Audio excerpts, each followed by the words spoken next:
Okay. Oh, no, it's not over. It's not okay.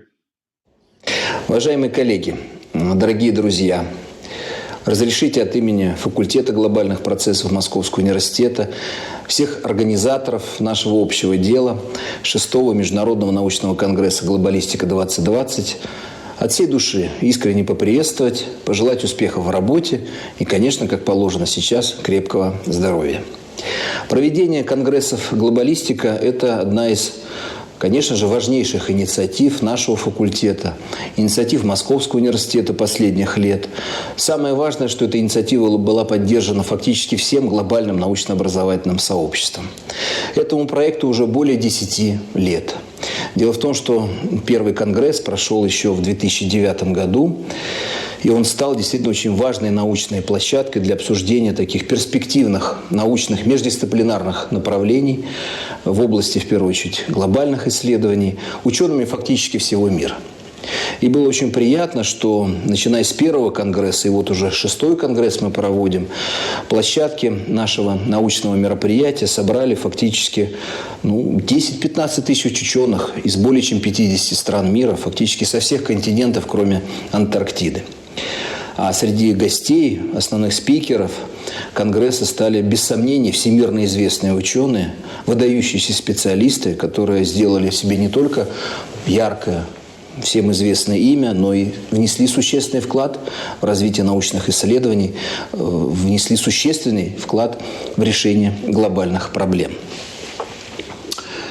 За годы проведения, еще раз хочу подчеркнуть, это стало фактически крупнейшим научным мероприятием по глобальной тематике и проблематике.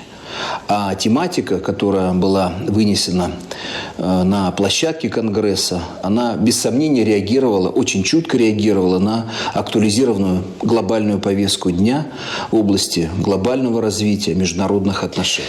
Уважаемые коллеги, дорогие участники Международного научного конгресса «Глобалистика-2020», конечно, я хотел бы всем пожелать в эти дни очень успешной работы, очень плодотворного сотрудничества. Мы так соскучились по общению, по обмену мнениями, по обмену идеями. Тем более, действительно, человечество стоит перед новой глобальной проблемой, перед новой глобальной угрозой.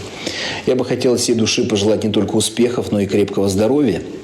В наши дни это очень актуально и очень важно.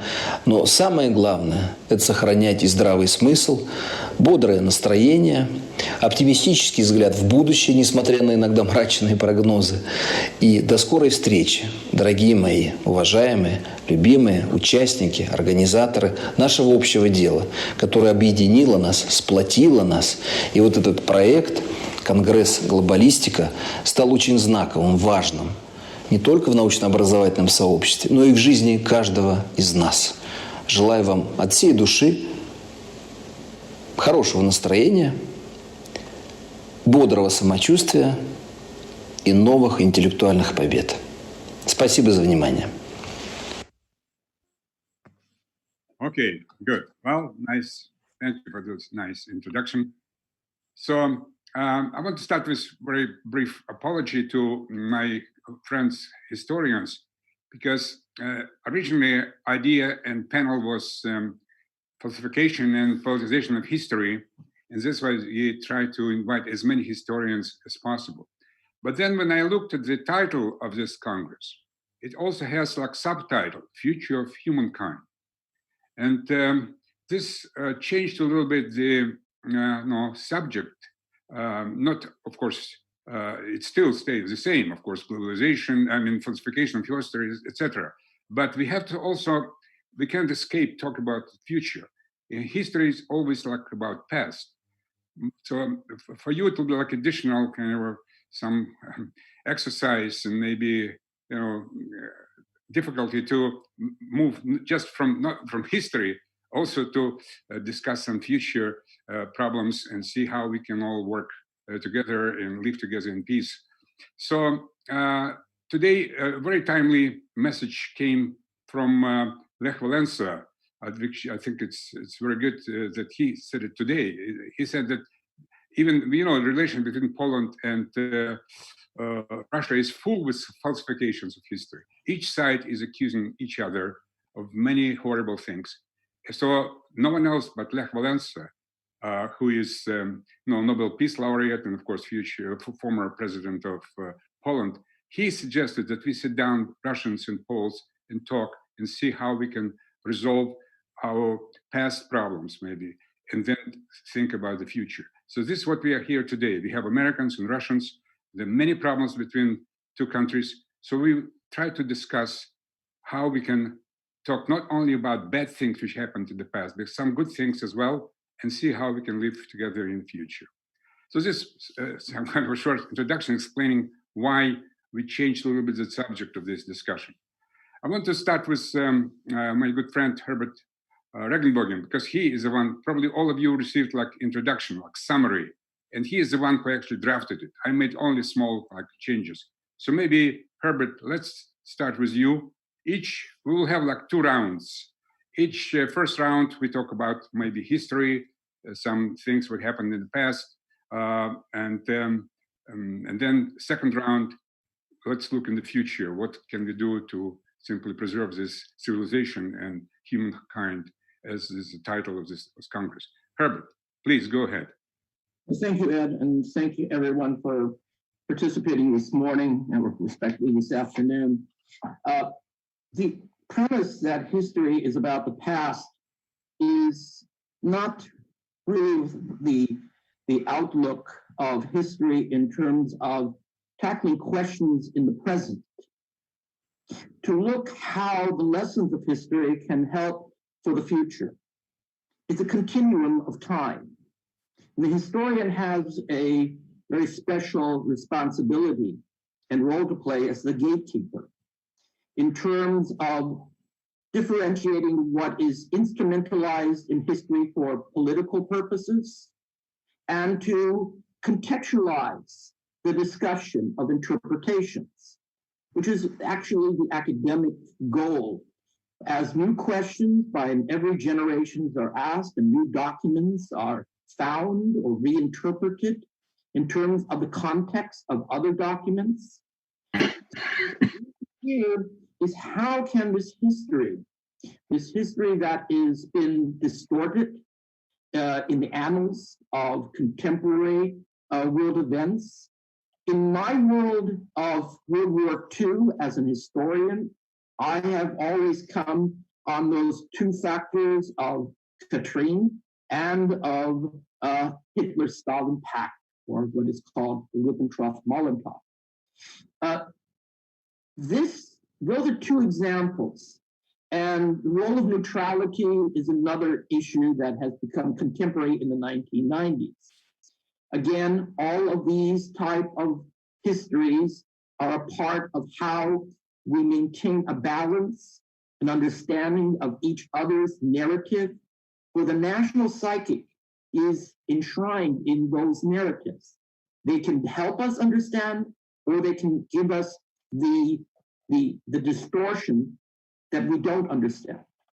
So the purpose of this conference, I'm hoping, will give us some understanding of how we can open up the discussion of history and the historical events for a better understanding of the questions today and for learning the lessons for tomorrow.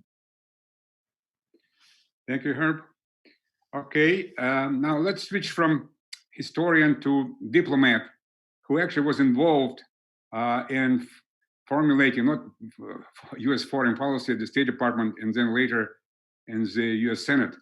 Jim Jatros. Jim, say a few words.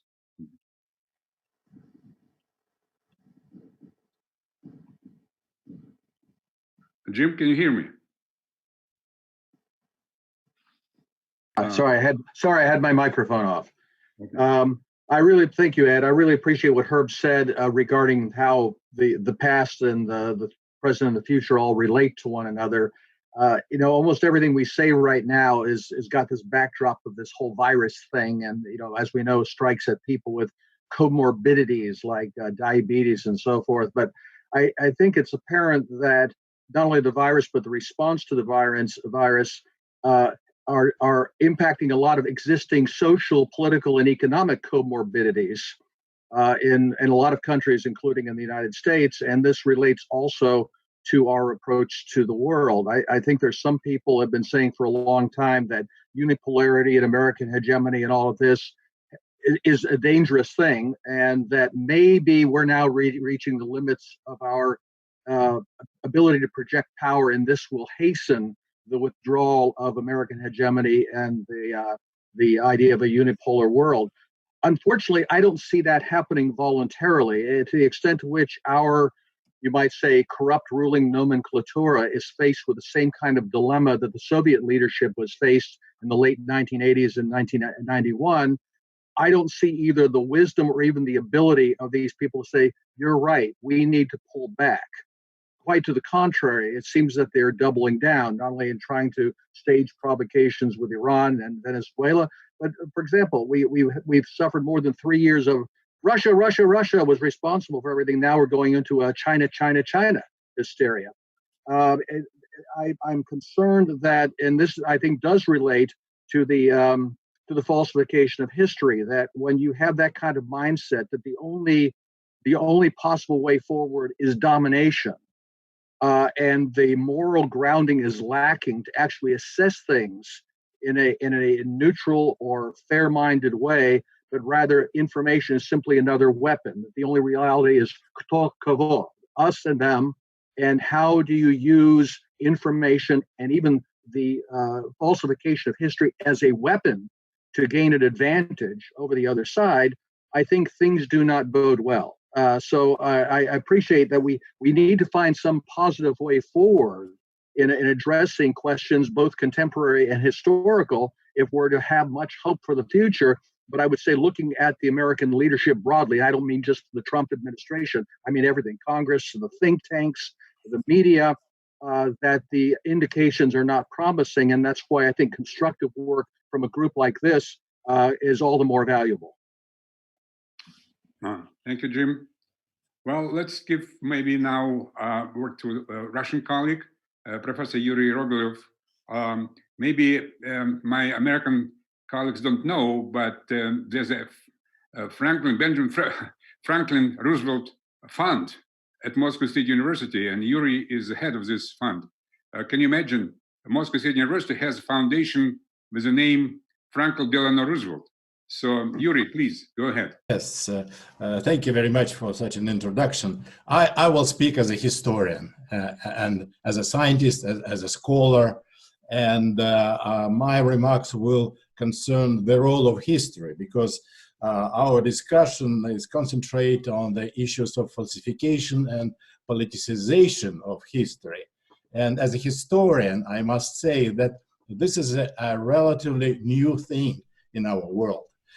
It is basically a 20th century phenomena. You mentioned about history just in your introduction, Edward, and I recall one classical saying by one of French historians of 19th century. He said, the province of history is past, the present belongs to politicians, and the future belongs to God. So speaking about future, I think, is a very risky thing. But what happened to history? You probably will ask. And I would say that changing role of history has, first of all, from my point of view, several objective reasons.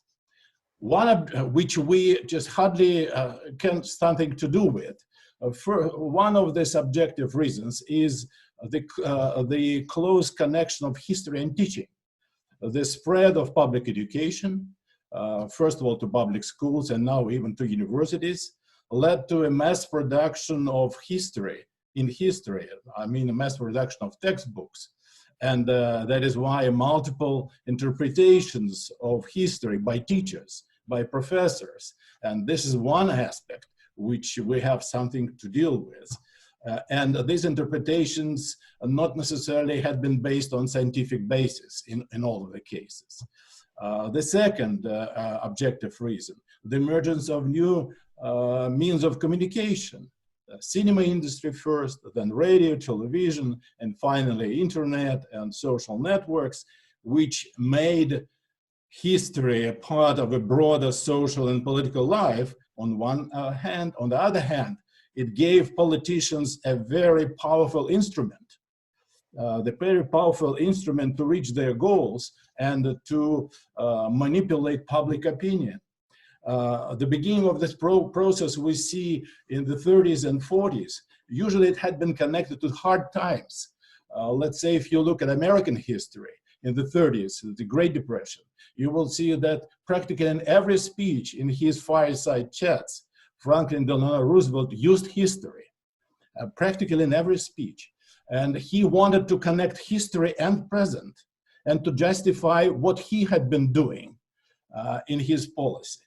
We see also in the Soviet Union during the Second World War, when history was so-called returned back and for patriotic reasons, and ideology had been put aside. And this is the second objective reason which changed the role of history. And of course, the last factor, but not the least, is the change of history itself as a discipline. What I mean that in a classic approach to history in the 19th century, beginning of the 20th century, you will never find a situation when the thesis, the topic of thesis had been given for the contemporary events. But the situation had been changing. In the Soviet Union has changed earlier because after the Bolshevik Revolution, and the new discipline has been introduced, which was called a current history or contemporary history.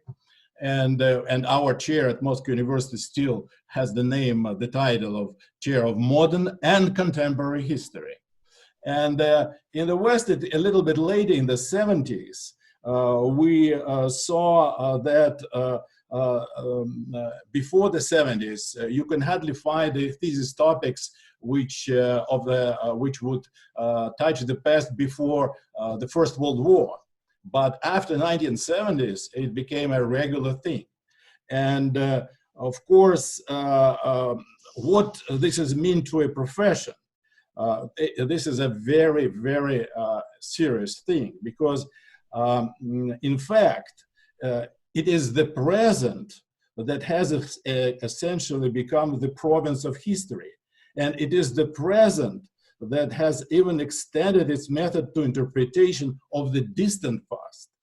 It is a present that is being written by and beneath the gaze of those involved in it, the living, the witnesses, or the victims. So we have to write the history, including the witnesses, the living, and the victims of this history. It is a kind of history which, by the same token, is re-awakening the old age-old rivalry between memory and history.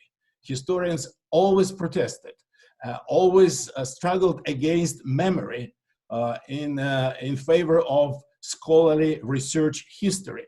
But what we see today, we cannot divide memory and history. That is why, from my point of view, we are going through the very, very complicated and contradictory situation, speaking about history as a profession. Thank you, Yuri. Well, now maybe it's a good time for American historian, Michael Dimich. He's the department chair of history at the Catholic University. Michael, please go ahead. Thank you so much, Edward and Herbert, and to everybody else for making this event possible and for including me. Since there are going to be two rounds, I thought that I would speak in the first round about the nature of the problem, or of one problem that falls within the topics and themes that we're discussing. And so I'll speak briefly about US-Russian relations, history of the Second World War, and the current, sort of impasse or collision course on which Russia and the United States both seem to be on with one another. It's nice to hear reference to a Franklin fund in Moscow and to a Franklin Roosevelt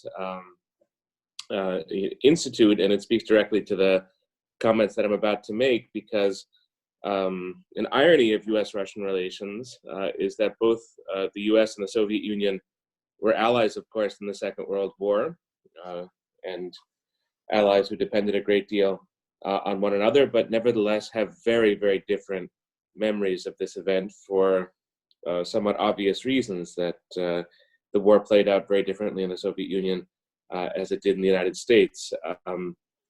I'll sort of isolate in very general terms what the lessons drawn are, why they contradict one another, and we'll simply conclude about how this is truly a very, very difficult problem of US-Russian relations in the present moment. And perhaps in the second round, we can speak of solutions or ways that might at least minimize the problem. So in very short form, to discuss the Soviet and later Russian Federation lessons drawn from the Second World War. They foreground, of course, the Nazi invasion of Soviet territory, foreground as well the enormous sufferings of the various Soviet peoples, and tend to frame the security question of the Second World War around territory. And so it becomes necessary for the Soviet Union in 1945 to think in territorial terms about its security, and that speaks to very old questions of Russian foreign policy and how to defend European Russia and how to determine where the border between West and East is, with a certain desire to put that border as far from Moscow, so to speak, as possible. These are radically different lessons from the ones that the United States draws from the Second World War. It's not a matter of disinformation or propaganda in this case, it's just the same history that's looked at through two different vantage points and perspectives. But the lesson that the United States learns from the Second World War, at least in the European theater, is that the answer to the problem of Europe is a unified and democratic Europe. Now, this is not what the United States is able to achieve in 1945 or 1950, but it's what NATO was meant to speak to then. It's a kind of partial project, but it is, from Washington's perspective, what the United States is able to achieve after 1991. And so NATO expansion, promotion of the EU in the 1990s, and the push, in a sense, eastward of these institutions is something that relates directly to the lesson that the United States learned from the Second World War. If you're going to prevent conflict in Europe, you want all of Europe to be unified, and you want all of Europe to be democratic. Here's my second point, and I'll make a third point very briefly on top of it. Second point is that we are, in our respective countries, in Russia and the United States today, we're aware of our own histories, we act upon them. It shapes and frames our foreign policy thinking. We tend to be very unaware of the other country's history. And so the World War II narrative, as it functions in today's Russia, is extremely unknown in the United States. There wouldn't be that much sympathy for it, and vice versa. This lesson about a democratic Europe, a kind of liberal reading of the Second World War, is, I think, broadly speaking, unknown in Russia, and I think that there would not be a great deal of sympathy for it. In that sense, we are trapped in our respective histories, and it's going to be very difficult going forward to escape from that trap. Of course, the conflict zone at the moment is Ukraine, and you can, there's not time to fill in the details, but you can see how these two different versions of history lead almost directly to the Ukraine crisis that began in 2014. Final point, which will sound pessimistic, but I think we can be optimistic a little later on in the discussion if possible, is that a highly chaotic information landscape in the present day, driven by social media and the internet, has not led to greater historical knowledge, it's led to greater historical ignorance. So for those who are well-intentioned, who wish to educate general populations, the job has not become easier in the last 20 years. It's become more difficult, but one can say by way of conclusion that if it's become more difficult, it's also become more urgent. So I'll close on that note. Mm-hmm. Thank you, Michael. Now, Peter, also from Washington, D.C., American University. Peter? I'm going to deal with some of the same questions that Michael was raising, but from a slightly different standpoint. In 2012, Oliver Stone and I published the first edition of the Untold History of the United States, which we updated last year. The new edition carrying the story through 2019, 1,000 pages, is going to be out in Russia next year. We undertook this massive book and documentary film project because we were so disturbed by the palpably false historical narratives being taught in American schools and promulgated throughout American society, narratives that only benefited those in power. These narratives are intended to cement this belief in American exceptionalism, the idea that the United States is not only different from all other countries, but the United States is better than all other countries, that other countries are motivated by greed or territorial acquisition or geopolitical domination, but the United States is generous, altruistic, benevolent, only wants to spread freedom and democracy around the world. These falsehoods are compounded by the fact that Americans know so little history.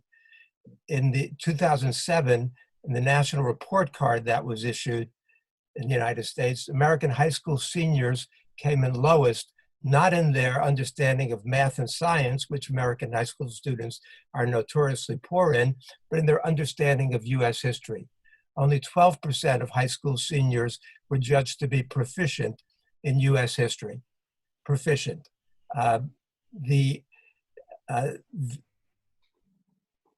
So we got two problems that we're dealing with. One is that Americans know very little history, and the second is that much of what they know is wrong.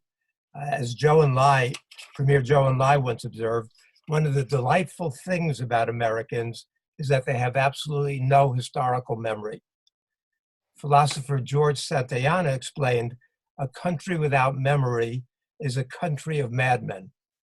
I wouldn't be so presumptuous as to say the United States is a country of madmen, but the United States certainly has more than its share of such creatures, beginning with a certain orange hydroxychloroquine drinking, disinfectant advocating individual with his finger on the nuclear button, who recently congratulated the US and Britain for their defeat of Nazi Germany in World War II. Now, I can't say that historical ignorance is a uniquely American phenomenon at a time when only 17% of Europeans credit the Soviet Union with contributing significantly to the victory over Germany in World War II. That number drops to 7% when we go to France. This is despite the fact that throughout most of the war, the US and Britain faced 10 German divisions between us, while the Soviets were facing 200 German divisions, or the fact that 80% of the German casualties were on the Eastern Front, or that Winston Churchill said it was the Red Army that tore the guts out of the German war machine. This ignorance is, I find it to be appalling. The level of ignorance, though, is to me astounding. I did an anonymous survey with college students, all of whom were A students in high school. And I asked them how many Americans died in World War II. The median answer I got was 90,000, which meant they were only 300,000 or so off, so in the ballpark. I asked them how many Soviets died in World War II. And the median answer I got was 100,000, which means that they were only 27 million off, which means they have no understanding of World War II. They have no idea what the Cold War was about. They have no understanding of what's happening in Ukraine now. And so, and they don't even know, many of them, that the US and the Soviets were on the same side. So when they look at the current enmity between the United States and Russia, to them, this is not remarkable. It's not troubling. This is the way it's always been in their minds. And now that we're commemorating the end of World War II in Europe, this problem is compounded, as the relations between our two countries are probably the worst that they've been since maybe 1962. So understanding of history is absolutely essential, but it has to not only be among historians, it has to be also throughout society. Thank you, Peter. Let's now hear you from Canada. Matt Ehret. He's with Rising Tide Foundation, and he's contributor to a site called Strategic Culture Foundation. So what the Canadians are thinking? Matt. Thank you, Ed, and thank you for offering me the chance to speak at this very important discussion. I'm also the author of a book series called The Untold History of Canada that was inspired by the book co-authored by Peter and Mr. Stone. I'd like to say a little something I think that touches a little bit on some of the ideas that were addressed, as well as something of modern history that we're living through right now. It's sometimes very difficult for some people to fully appreciate the world that they live in their contemporary times, and forget that we are ourselves living in history, that future historians will be looking back upon the present and making sense of it, and the decisions that were made to address certain fallacies or tolerate certain fallacies as they were happening. It's so often the case that, as they say, shadow creatures like to live in shadows. Most of history is tainted by a lot of myth-making, narrative-spinning lies.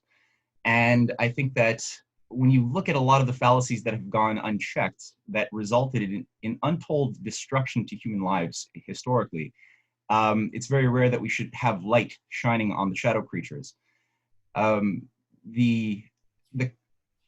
just to state something about context, I think that the current clash of paradigms that we're currently seeing with the unipolar world model of the NATO Anglo-American alliance on the one side and the multipolar alliance on the other is something that is not without precedent. We last saw this, I think, looking at history from a top-down perspective, with the clash between the multipolar alliance in the 19th century, which Abraham Lincoln and his followers were representing by the export of the system of protectionism, rail development all around the world, in Russia and Meiji Japan, as well as in France and in Germany. We had this again with Roosevelt clashing with Churchill.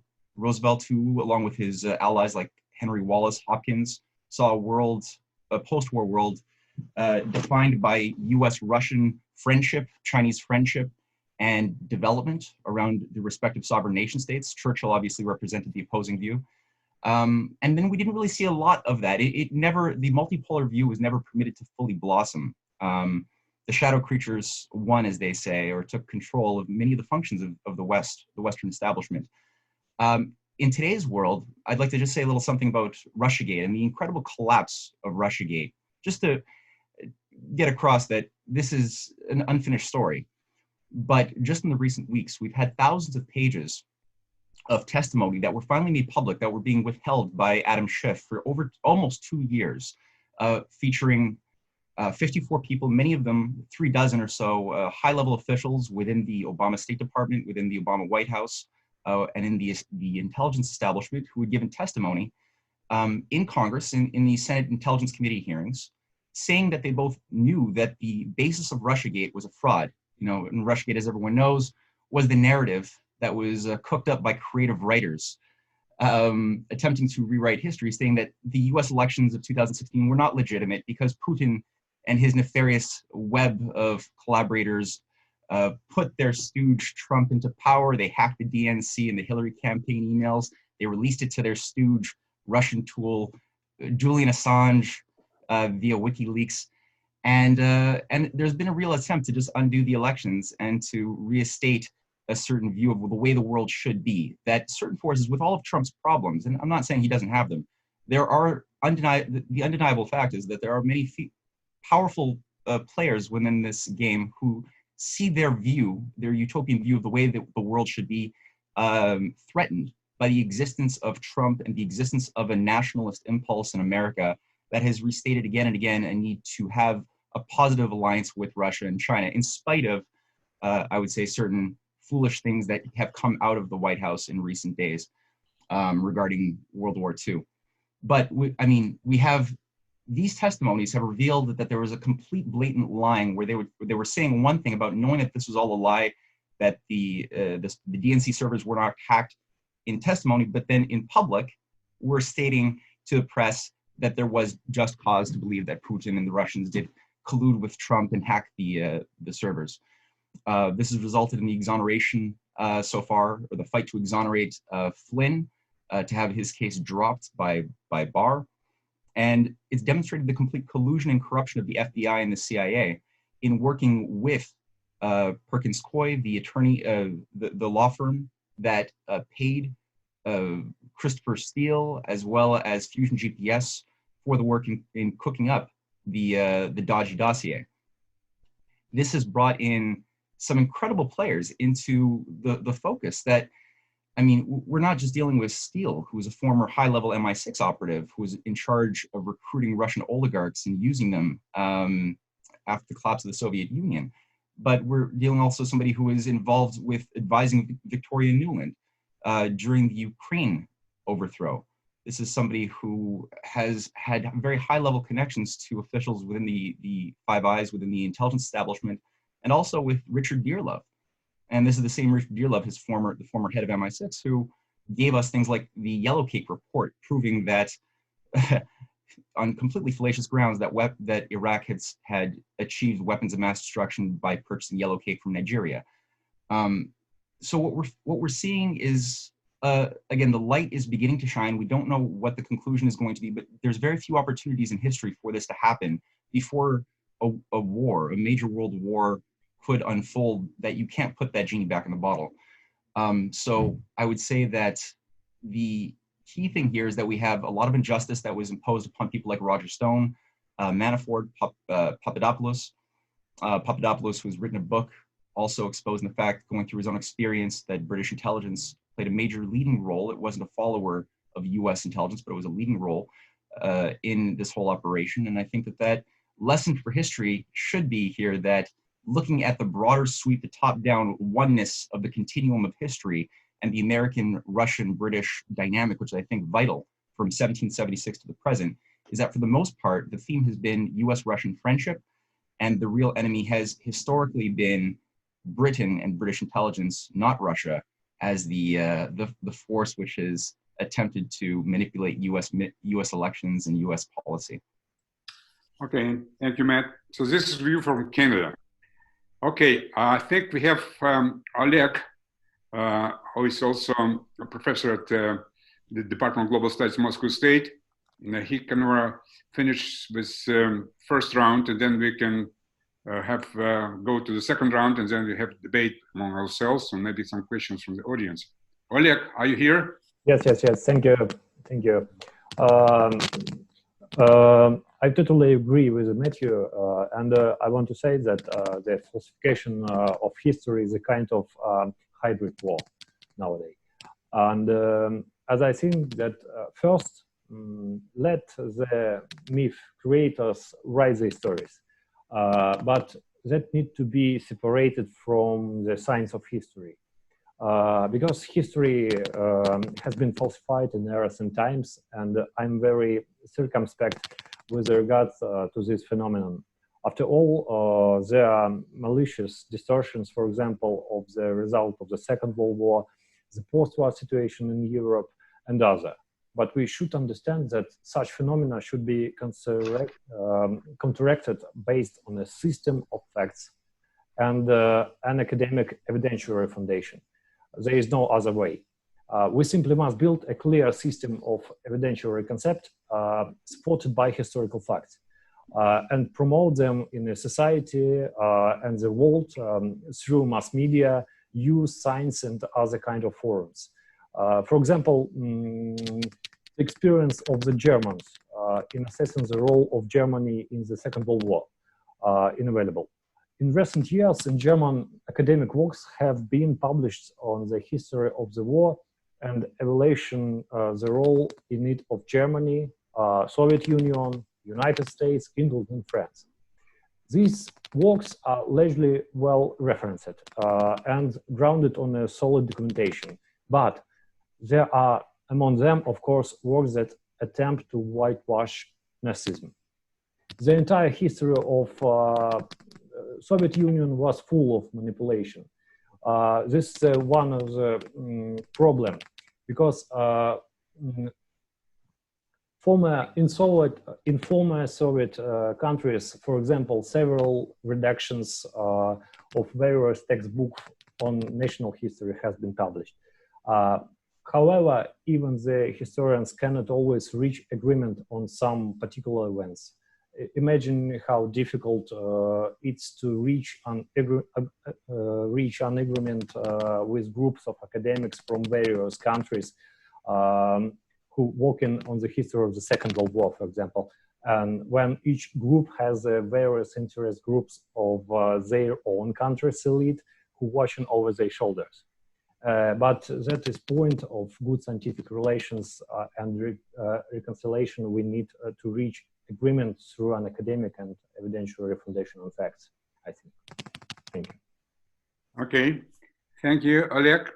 So I think this completes the first round, which mainly was about history, and mainly World War II, of course, and some present history. But now comes the difficult part. Russian tradition, and probably not only Russian. First, you talk about who to blame, try to find out, but then the hard question is what to do. And what to do is more difficult. It's interesting, just note that this coronavirus, Russians have expression «не было бы счастья, да несчастье помогло». It's expression in English translation that, probably Jim can help me to do it in better English. So if you had unfortunate, sometimes if things are unfortunate, they bring some fortune. Unfortunate things bring some fortune. I think that's the best translation I come up with. So if not for coronavirus, I don't think we'll have this discussion today. And not only this one, many others. Every day I get tons of invitations from all kinds of think tanks. And before it was sometimes difficult to attend. Of course, you have to travel and all that. Now we can talk and sitting comfortably in our homes. We don't have to take airlines and maybe even help climate since we don't pollute as much the atmosphere with airplanes. But anyway, second round, then I really want you to come up with some short, long, whatever ideas. What we as we are not government, right? We don't. We're just mainly as academia. Some are retired. So still, each of us can do something. I don't believe that we just can sit and wait until World War III starts. And if you read newspapers, both in the United States and Russia, the smell of World War III, you can feel it. So I don't think all of us want just to wait. And each of us can do something. So let's go back to Herb. I know he has some good ideas. So Herb, please go ahead. What do you think we can do now to save the mankind, future of mankind? The noble cause, and thank you very much for the most interesting comments in this first round. The issue here is called critical thinking.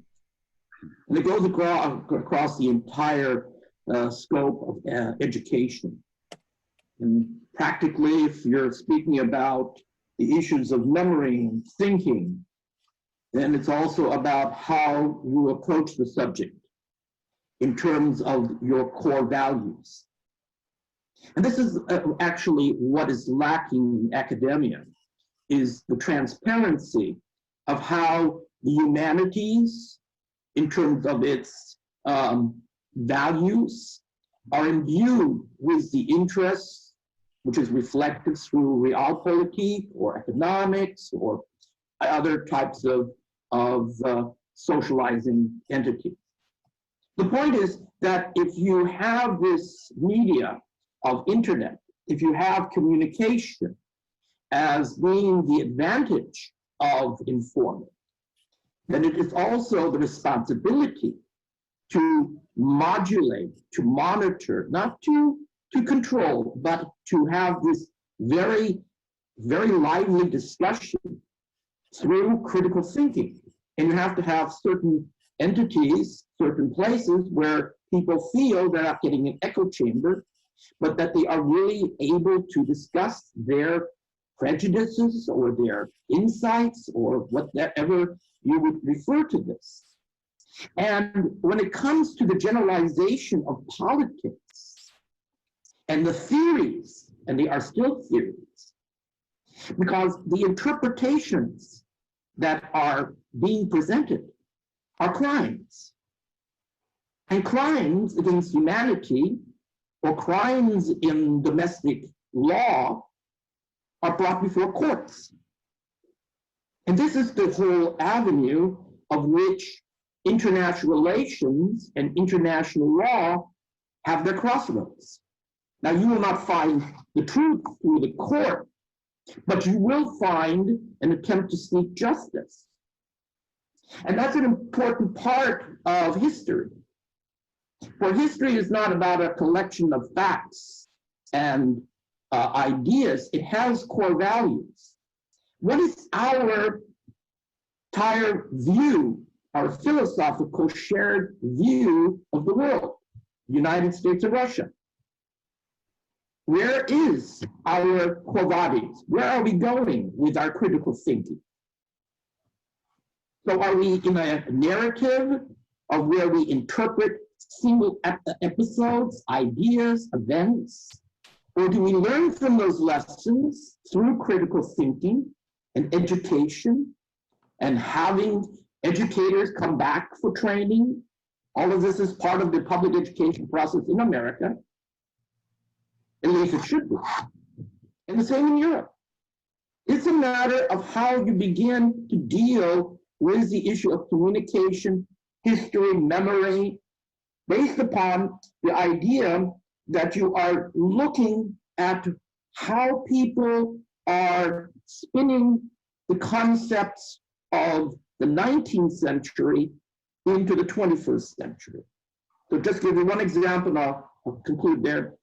If you have a concept called spheres of interest, and this could be the Monroe Doctrine in America, or it could be the idea of far and broad in Russia, saying you need territory between you and Moscow.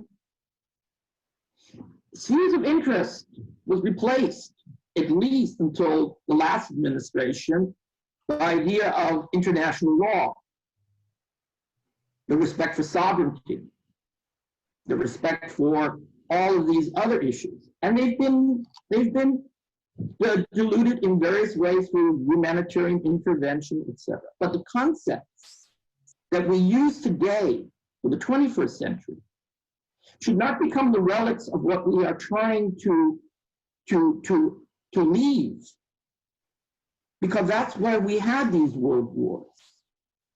It was about the backroom diplomacy. It was now the attempt to find core values through institutionalization, may it be the United Nations Charter with all its faults, or may it be some other types of international criminal court. All of these are institutions which are based on the ideas of the core values of seeking justice in this world of challenges and chaos. Thank you. Thank you, Herb. Okay, I think next is Jim, right? Jim, go ahead. Tell us what to do. I couldn't help but thinking about hearing that there's a Franklin Delano Roosevelt entity in Moscow. Maybe some American university needs to have some kind of Zhugashvili Center or something like that here to balance things out. That would be nice. I don't like to be the Debbie Downer here and throw a lot of pessimism out there. I agree with pretty much everything that's been said, but I'm still casting about for a path toward the future. For example, what Matthew noted about the collapse of Russiagate and the factual basis for it being the heart cut out of it. But you notice it doesn't hardly make any difference politically or in terms of policy that all of Trump's partisans who are pointing out how much lying there was behind all of this want nothing more than to try to flip the narrative around and say, see, it wasn't Trump who benefited from those dirty lying Russians. It was Hillary that was being benefited by those dirty lying Russians. The constant is that the Russians are bad, and virtually nobody wants to question that narrative. With regard to what Herb said about law, and I tend to be a spheres of influence guy myself. If we look at a truly international system, the closest thing we can come to it, in my opinion, is what existed between the Napoleonic Wars and the First World War in the concert of Europe, where you did have a rough balance among the European powers, and we saw some positive effects from that. For example, why is there a Wakhan corridor in Afghanistan? To keep the Russian and the British empires apart. Why was Siam neutral? To keep the British and the French apart. That there was a sort of a rough rule of the road that largely kept the peace in the 19th century. To have law as, or the international, what do they call the international community as the guiding focus, or the gyroscope that keeps things on track, I think just sets itself up for abuse by the one power, in this case the United States, that cites those very values as we violate them, that we can do it and nobody else can. We use the concept of law to justify lawlessness. And by the way, I think this was particularly true in the Balkans in the 1990s. I noticed that even many people who question the official narrative tend to skip rather lightly over, because it was a Democratic president, and he was appealing to humanitarian and legal concepts, when in fact they were lying through their teeth, just like Bush was on Iraq in 2003. So I don't really see that as much of a solution. I'd rather go back to classic diplomacy, but that requires the unipower to give up its global ambition, to be able to say, we don't have any interest in the South China Sea, we don't have any real national interest in Ukraine or in Syria, that there are other powers for whom these are vital areas. I just don't see that. I'm also a little concerned. Oleg said something about revision of history, and the trouble is trying to say anything against the official narrative gets you accused of being a revisionist, a denier, a purveyor of hate, a Russian bot. And we see this kind of cleansing. I'm not an academic. I don't know how it is in academia, but certainly in the social media and social space, if you question the official narrative, you are increasingly marginalized and silenced. And I don't know what the solution to that is. I do agree that we need to come up with some concept of core values, or some principle for addressing realism and balance, and a genuine search for truth, not a skewed truth in contemporary understandings of history. But I don't know how we do that without addressing the mechanisms. How do you make that voice heard in a way that matters when there's essentially, I would say, a conspiracy of silence, almost a kind of, I keep thinking about analogies to the late Soviet Union, where there's official narrative is the only one that's allowed, and the rest of us are engaged in samizdat. It's not punished in the same way as it was in the Soviet Union, but it is marginalized. It is silenced. If it doesn't appear in the New York Times or on the networks, it didn't happen, no matter how much is available from alternative sources of information, which, as we all know, are conspiracy theories. This is I think the difficulty we find ourselves in as a practical matter that far extends beyond academia. Thank you, Jim. Have you, Yuri? Maybe Yuri, you'll have some optimism. I'm not very much optimistic. First of all, I must say that there is no one we have to blame for this, right? It is stupid to look for somebody else to blame for all the problems we have. We have to blame ourselves first. We of course, the easiest thing is to blame politicians. This is the easiest thing we can do, but we have to blame ourselves first of all. What to do? We cannot do much. But I agree with Herbert and with Jim that we can do something. Certainly we cannot stop the development of internet or mass media or spreading these social networks. It is obviously that for historians that they cannot divide themselves from their country, from their class, from their religion, from their family, from their party, or even profession. It is very hard to do, and all the historians write history on the basis of the contemporary environment, which includes ideology, which includes politics, which includes official narrative of history, and so on and so forth. And I agree with Jim that it is very hard to be against these major trends which develop in this or that country. But never before has the situation at the same time required historians to act as scientists, first of all. And I agree with Oleg from this point of view. It's not just a matter of fact. It's a matter of how you do write or study your history. I agree with Herbert that we have to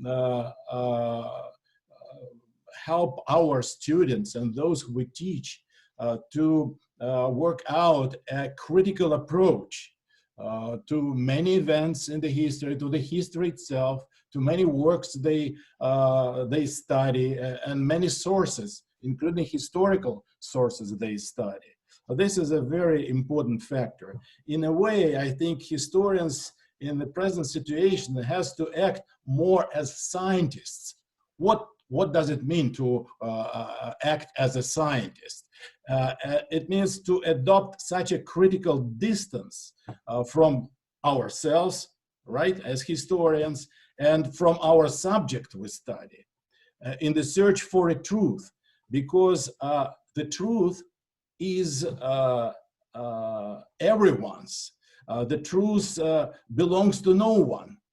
And we have to understand this, and we have to act like scientists and try to make this distance. So what examples I can make from other disciplines or approaches, like, ethnologists or anthropologists, they study different culture, but they not associate themselves with this culture. They study this culture as an outsider from the distance. Right? What else I can, what another example? From the political science. In the political science, they study such factor as political power. Everybody understands that there is no such thing as a superpower.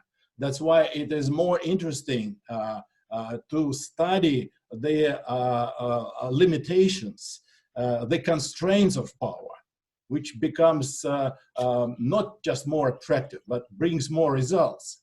So not just the power itself, but the constraints and limitations of this power. The same is we need to do in history. The ideal goal, from my point of view, is that one can never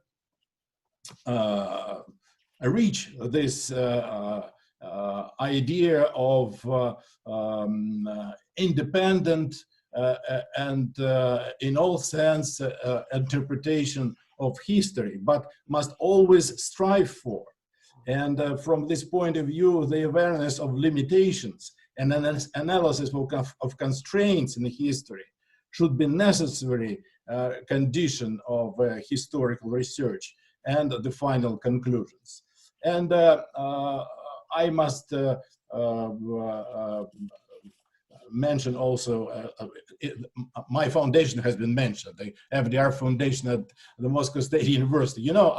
I have wrote many letters to many bureaucratic instances and institutions to commemorate, with a suggestion to commemorate the name of Franklin Delano Roosevelt, because we have a monument to Charles de Gaulle in Moscow, but there are some squares and streets named after famous people, not just the Russians, but there was no place for Roosevelt in those things. And it's only my university which agreed to commemorate the Center for the Study of the United States with the name of Franklin Delano Roosevelt, which is considered as the most respectable American president in Russia.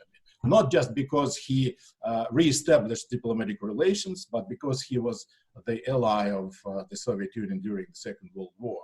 And I think this is very important to remember. We have to remember those events in history which brings us together, speaking in about the Russian-American relations. And we should understand that between the two countries, there are no major problems we cannot overcome. We don't have border issues. We don't have economic troubles in our relationship. We never fight against each other in history, never. And I think we should remember this. And this creates quite an important basis historically for the development of the relations between two countries. Speaking about all these contemporary events, I had been studying the United States for many years, and I always thought that the strongest feature of the American society was common sense. But what is happening now in the United States, it's from my point of view, it's the loss of common sense at large scale. And this is troubling, of course. This is troubling. There is not much we can do, but we can do something. So at least let's us do it. Okay. Thank you, Yuri. Before I go to Michael, I want to tell you that you didn't know probably, but there's also a sculpture of Ronald Reagan in Moscow. Did you know that? No. Well, welcome. I will give you a tour. No, I never seen it. I'm sorry. Well, there is a monument to FDR. It's only in the Crimea, in Yalta, which is now part of Russia. So now we can say that in Russia, there is a monument to Franklin Delano Roosevelt. And the Churchill, by the way, all three of them are there. Okay, Michael, please go ahead with some positive ideas. Sure.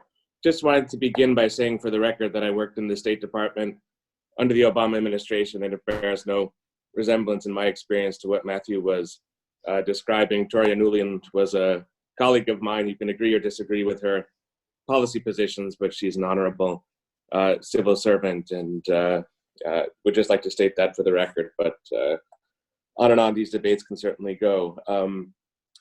3 points.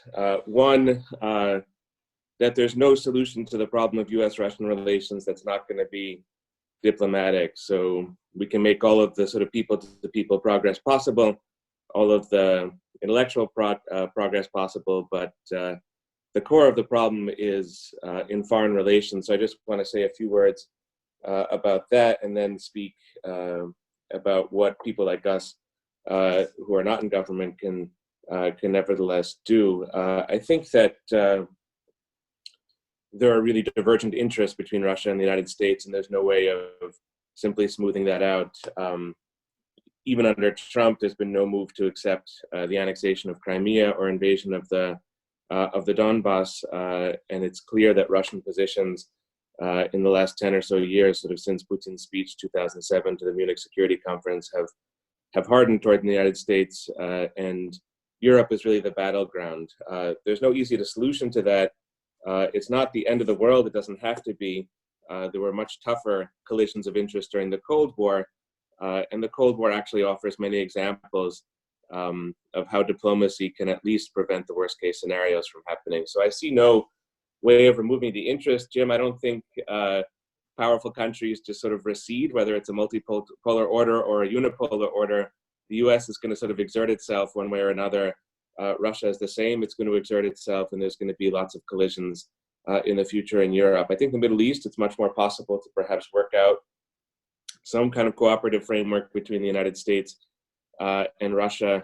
Syria is not a great example of that at the moment, but also hasn't led to a direct collision. And depending on where China goes, Asia may actually be a source of real cooperation between the United States and Russia in the future. If China begins to menace both countries, you might see configurations that would be surprising from the present moment. But the European conflicts are going to be real for a long time, and we'll just have to hope that we have decent diplomats on both sides who can attempt to manage those disagreements and conflicts. Secondly, because there is this long-term conflict between the two countries, or very likely to be, both countries should be investing in cultural diplomacy. So the US should be trying to break down American stereotypes in Russia, counter some of the media narratives that Russia has, broaden the conversation, remind Russians of how much immigration there is from Russia and the United States, how many cultural bridges there are between the countries. And Russia should be trying to do the same here. The American media has many things at fault, many things that are wrong with it when it comes to Russia. The public conversation here is often ill-informed and dogmatic. And it would be in Russia's interest, really, to pursue cultural diplomacy of a kind that would open Americans' minds to the sort of full realities of Russian life, Russian politics, Russian foreign policy. So cultural diplomacy is something that neither country uses particularly well at the moment, but they could. And in some ways, ironically, in the Cold War, there was more incentive to do that because there was this battle over the reputations of the two countries, and that gave reason to engage in a lot of cultural diplomacy. The ballet troops that were sent to the United States and the jazz groups that were sent to Russia, et cetera, et cetera. We don't do much of that anymore, but there's probably a fair amount that could be accomplished. And then thirdly, although I might disagree with some of the suggestions that have been proposed so far, spheres of influence and sort of a return to a 19th century mode of foreign policy, be that as it may, I think it's necessary, crucial to have alternative strategic thinking. And this would be a point that could be made for both countries, that there is a kind of orthodoxy in the United States when it comes to Russia. The same is more or less true in Russia. Both countries need alternative strategic thinking that challenges the assumptions, that provides a sort of vision of how things could be different. And when changes occur, such as perhaps a rise of China that will start to imperil both countries, that alternative strategic thinking could really come in handy. So that alternative strategic thinking should be engaged in, not because it's easy to influence a White House or a Kremlin, but because it's an investment in the future. And conditions, events, circumstances are always changing, and so alternative strategic thinking can be suddenly very useful. So the more we have of that, I would say, the better. That would be my final point. Thank you, Michael. Thank you. I think it's Peter next. Well, Ed, you mentioned the smell of World War III. I want to start with talking about the three existential crises that we face as a species. The first one might not be quite an existential crisis, but the pandemic is certainly a threat and a challenge, and something that allows us to think differently about our relations as a global population. The second one, of course, is global warming, which threatens all of us. And the third is the nuclear threat. And that's really what I would like to talk about. We look at the current nuclear crisis, and we go back, we can trace it back, as Putin did, to the US abrogating the ABM Treaty in 2002. We can talk about the US tearing up the Iran nuclear deal, the JCPOA. We can talk about the US withdrawing from the INF Treaty, and then the US now threatening not to renew the New START Treaty. Now, what does that mean if we don't renew the New START Treaty in February 2021, when that expires? Donald Trump, we've all talked about Donald Trump to some extent. Donald Trump said, what's the point of having nuclear weapons if we can't use them? To most reasonable people, that means let's get rid of nuclear weapons. To Donald Trump, that means let's find ways to use them. Trump has called for, if we look at the new nuclear posture review, he's elevated the role of nuclear weapons. He's talked about developing new nuclear weapons, smaller weapons that'll be more usable. He said he doesn't fear an arms race, he welcomes an arms race. Vladimir Putin, on March 1st, 2018, delivered his State of the Nation address, in which he announced that Russia now has 5 new nuclear weapons, all of which can circumvent US missile defense. What we seem to be is on the verge of a new nuclear arms race, very possibly, especially if Trump gets reelected. What would that mean? Well, now we've got about 14,000 new nuclear weapons in the world. Back in the 1980s, we had close to 70,000. We had the equivalent in 1985 of 1.5 million nuclear Hiroshima bombs. It was a situation of total insanity. So that smell of World War III is really quite ominous and quite real. The Bulletin of Atomic Scientists recently moved the hands of the Doomsday Clock to 100 seconds before midnight. That's the closest it's ever been. The closest previously was 1953, 2 minutes before midnight after the US and the Soviets tested their hydrogen bombs. Now we're even closer than that. So this is very, very serious. But again, we have to tie it back to history, because it's our understanding of these questions is grounded in fundamental myths. And the fundamental myth or lie about this is that the United States was justified in dropping bombs on Hiroshima and Nagasaki in August 1945, because that was the only way to avoid a US invasion, in which Truman says a 500,000 American boys would have been killed. Now that's been expanded to say that not only American boys, but many more than that number of Japanese would have been killed also. So the atomic bombing of Hiroshima and Nagasaki, which was an immense atrocity, was actually being portrayed in America in the textbooks and in the media as a good thing. Not only a good thing and a necessary thing, but a humane thing. And we find this at the top levels. Susan Rice recently had a piece in the New York Times in which she wrote, "Following D-Day, my father was sent to the West Coast to prepare for deployment to the Pacific Theater. He was spared combat by Harry Truman's decision to drop atomic weapons on Hiroshima and Nagasaki, provoking the Japanese surrender." That's nonsense. It's lies. It's myths. That's not what ended the war. What forced the Japanese surrender was the Soviet invasion of Manchuria. The Japanese leaders had accepted that the US could wipe out Japanese cities. We'd firebombed over 100 of them by that point. To them, what changed the equation was the Soviet invasion. And we knew that that was the case. We knew that the US intelligence had been predicting, and joint intelligence had been predicting for months, that as soon as the Soviets entered the war, all Japanese would know that defeat was inevitable. Americans don't know this history, or most Americans don't, despite our efforts to bring this to them. In fact, they don't know that the United States had 8 5-star admirals and generals in 1945. And that 7 of the 8 are on record saying that the atomic bombs were either militarily unnecessary, morally reprehensible, or both. They don't know that Admiral William Leahy, who chaired the meetings of the Joint Chiefs of Staff, said that the bombing of a thoroughly defeated Japan put us on the moral level of the barbarians of the Dark Ages. They don't know this history. So there's a lot we could get into, but the understanding of the actual clear understanding of history still informs our views of crucial issues that now, is in the case of the nuclear threat, is so palpable, so dangerous. Now, in terms of ways to deal with these things, as historians, we fight out these historical battles. But now the pandemic has given us other opportunities. I'm part of a group called the COVID-19 Global Solidarity Manifesto, which we're issuing this Saturday.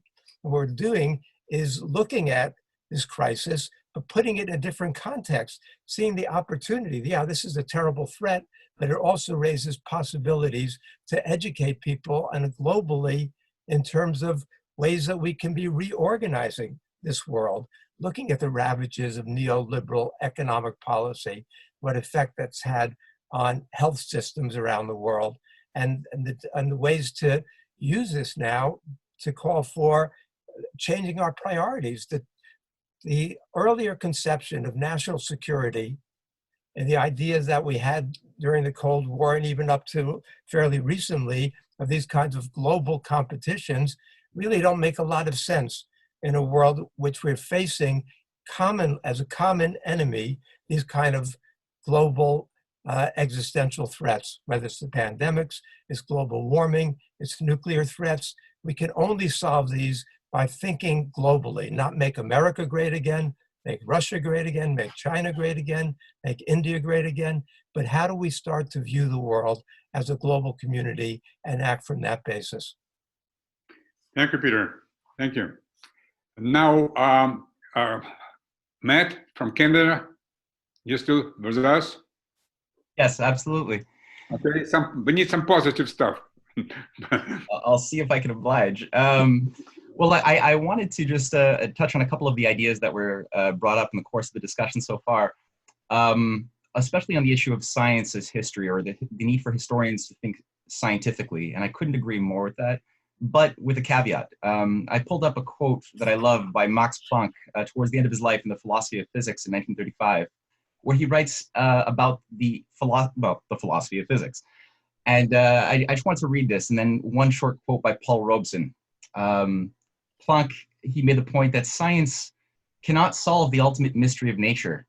And that is because in the last analysis, we ourselves are part of nature, and therefore part of the mystery that we are trying to solve.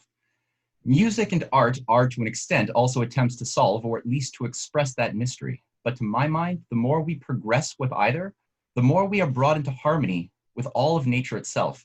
And that is one of the great services of science to the individual. And I love that because it's not coming from anybody. This is Max Planck, who did revolutionize our idea of the quantum. He gave birth the sets of ideas that he brought into being, completely transformed the potential between man, the material world that we live in, our ability to support life, to create and harness the power of the atom. But he was also a musician. He was a classical pianist. And he, as well as Einstein, his friend, would make the point that whenever they would be blocked with deductive, inductive reasoning that had an absolute wall of limitation beyond which the discovery resided, they would go to their violin and their piano and they would play Mozart. And there was a nonlinear spiritual quality to this that allowed them to revisit their formulas with a new, fresh spirit and mind that allowed them to make discoveries. And I think that that's very important when looking especially at the categories of ideas, the sets of ideas that shape history, because history really is the application of ideas for good or for bad that benefit or hurt human potential. Unfortunately, history has been played out in somewhat unnecessarily tragic ways up until now, and tragedy is the other aspect of art. Paul Robeson, who also played Othello in Shakespeare's Othello, was a great baritone singer, a political activist who gave birth to a process in America that later arose with the civil rights movement. He was an ally of Henry Wallace, and he was a great defender of the idea of the International New Deal that Wallace fought for in 1948 for his presidential campaign. Paul Robeson campaigned valiantly with Wallace for friendship with Russia, with China, but to internationalize the New Deal experience of state credit directed through the Reconstruction Finance Corporation of America that transformed America through the Tennessee Valley Authority, the electrification, the hydroelectric dams, but to do it for Africa, for the world that wanted to gain independence. And Robeson said, following off of Planck in many ways, that every artist, every scientist, every writer must decide now where he stands. The artist must take sides. He must elect to fight for freedom or for slavery. I have made my choice. And of course, he was saying this in 1937 in Franco's Spain.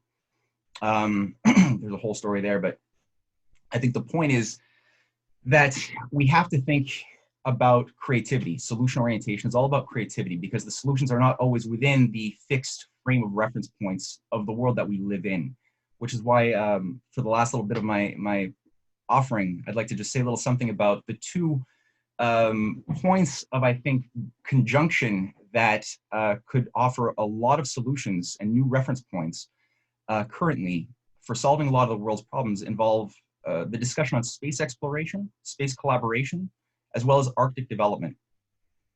Currently, the USA on May 15th just released the Artemis Accords, dealing with how the moon, Mars, and other planetary bodies would be dealt with cooperatively.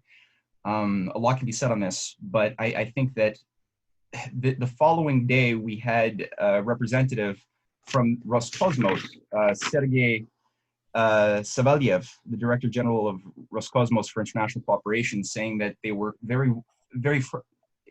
they wanted to work with America on lunar development. Russia already has a program with China that they signed in September 2019 to cooperate on lunar development.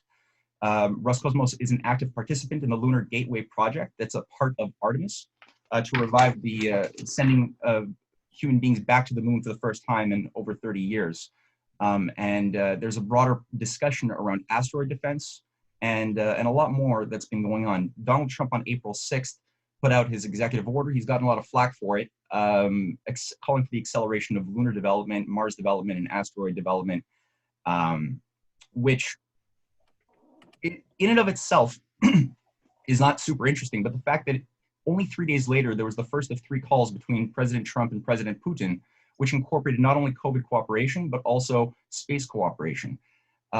This is more important than I think people realize, because space is outside of the domain of the fixed domain of geopolitics on the Earth. And the question is always, is space going to be something that will be a domain for militarization, or will it be a domain for cooperation?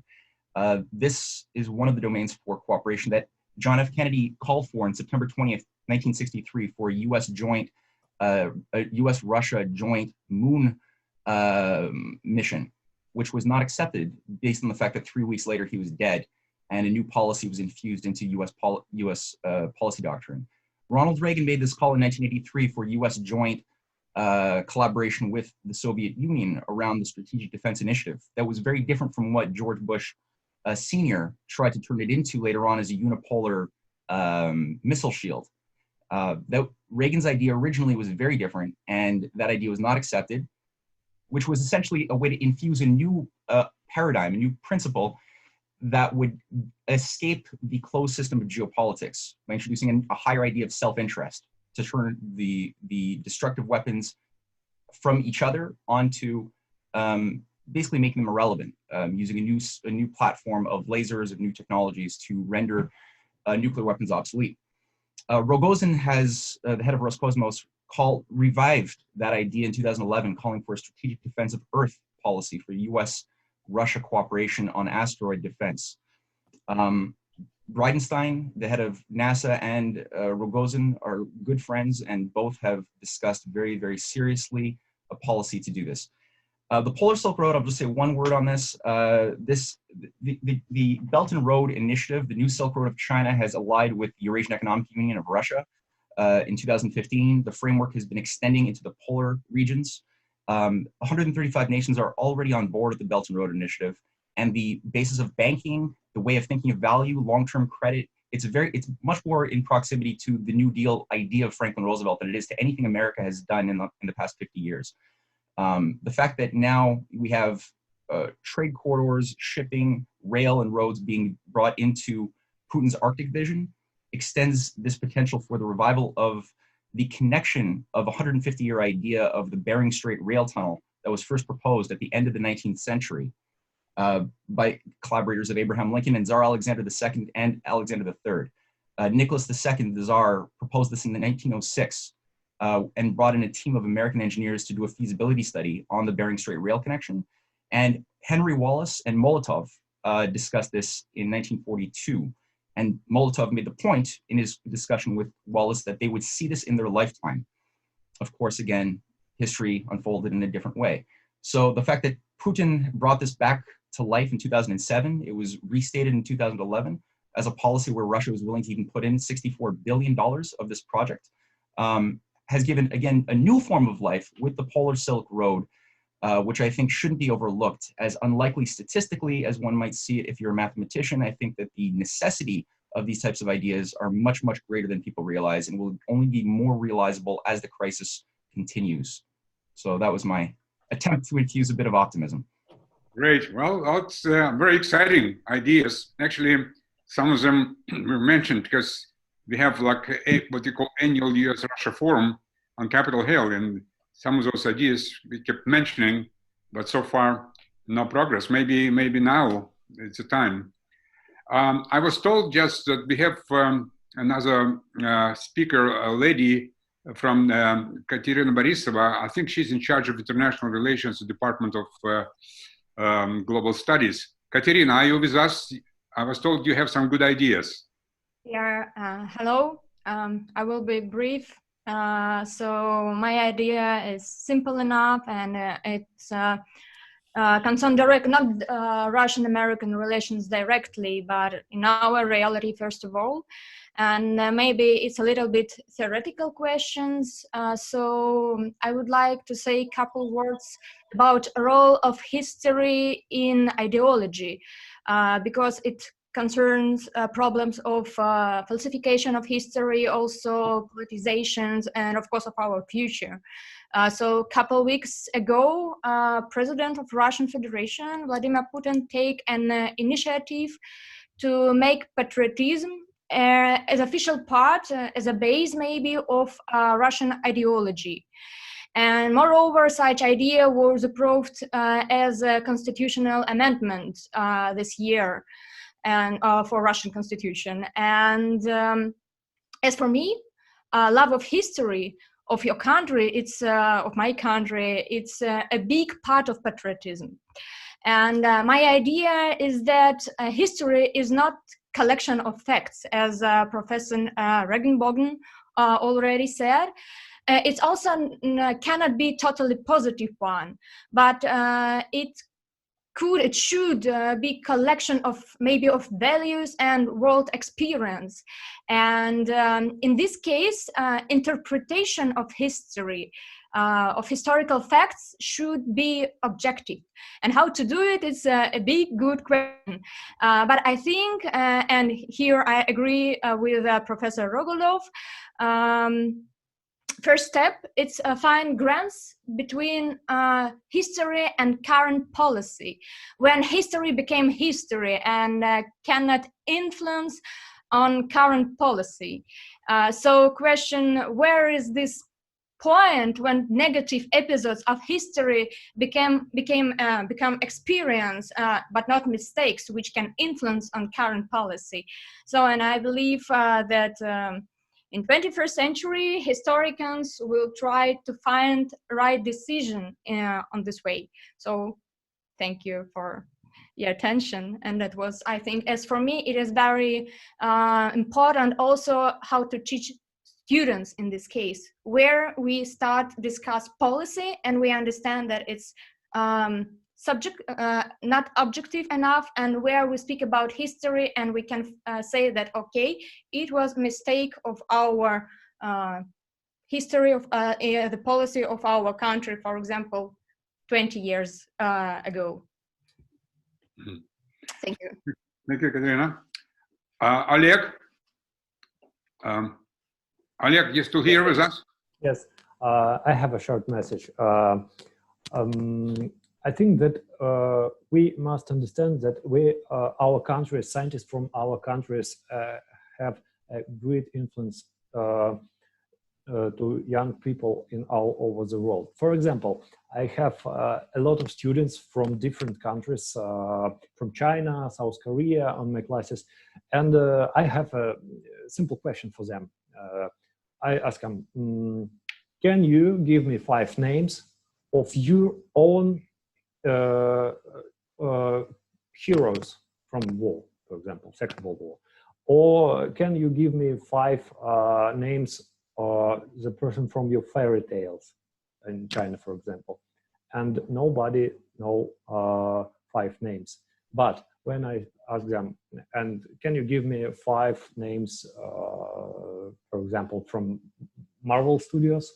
And immediately they give me an answer. And this situation with the students from China, from Russia, from Ukraine, from other countries. And one time when I asked the students from Japan and asked them, can you give me a name, some person from the Second World War in history of Japan? And he said, I think that I listened something about Private Ryan. And it's very funny, but it's very pity. And I think that we must understand such situation. And when we speak about Russians, historians, we, I think, don't need to be shy about bringing the issue of the role Soviet Union in victory over fascism. But sometimes I saw that some historians try to minimize the contribution of our allies through Lend-Lease. For example, weapons, food, medical supplies, and other. And as I said before, we like a scientist, must understand it and let the myth creators write their stories. But we need to be separated them from the real history and do not refute them. We will spend the time, and we must work, and it will be more fruitful. Thank you. Thank you, Oleg. Okay, well, maybe I already we heard some disagreements, which is good, some debate. Let me just show a couple of slides, and then in case someone wants to add something, it will be great.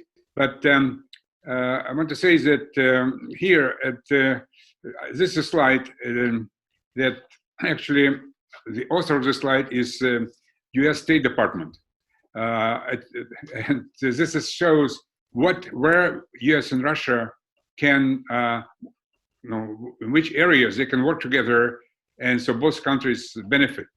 So this was produced. Michael, who, as he just mentioned, he worked for the Obama administration. So all of us recall this thing called reset, and this is what it was supposed to be. We were supposed to work in all those areas, create, and this is government. This is not like a public diplomacy. This is a government diplomacy. Unfortunately, it was all only on paper. So maybe I don't see at this point if we can force our governments to resume that, but maybe within the public diplomacy, we can pick up some areas which we can do it. And one of them, we already working for many years with Moscow State University and National Research Nuclear University, and actually American University in DC and Catholic University, but it's not enough. I think this is one of the things which I'm trying to promote, that we are joined by many other schools, and it's the way we do it right now doesn't require any funding, and so it's just something that we can do and expand even to high schools, to laboratories, to all over. And sometimes now you can even teach music using the same Zoom and have concerts and all that. So we've now reached, maybe because of the coronavirus, we see this every day. So maybe we should simply jump in the wagon and try to expand those contacts that we had right now today. And for example, like a couple of weeks ago, we had a similar Zoom discussion. Can you, let me show you another slide, Oleg, if you, no, this is another, not here, link, no, I sent you a newspaper link. It's about the Elbe River. Yeah, this is a conference we had on April 25. And it was attended by 40 countries took part in this conference, over 1,000 participants. We discussed this famous meeting on the Elbe River. And as we know, we didn't really expect that, but it was such a great thing that we saw a public joint statement by President Trump and Putin. It was really fine conclusion of this holiday. I call it holiday because April 25, it's every year we celebrate the meeting on the Elbe River. So more things like that can be done. And we, as all of us are working at different universities, and maybe should do it just not when we have some holidays, but on a weekly basis or even daily basis. And so I really urge my colleagues, both in Russia and US, to do that and try to involve some other schools. Okay, now anyone wants to add something and maybe agree, disagree before we conclude?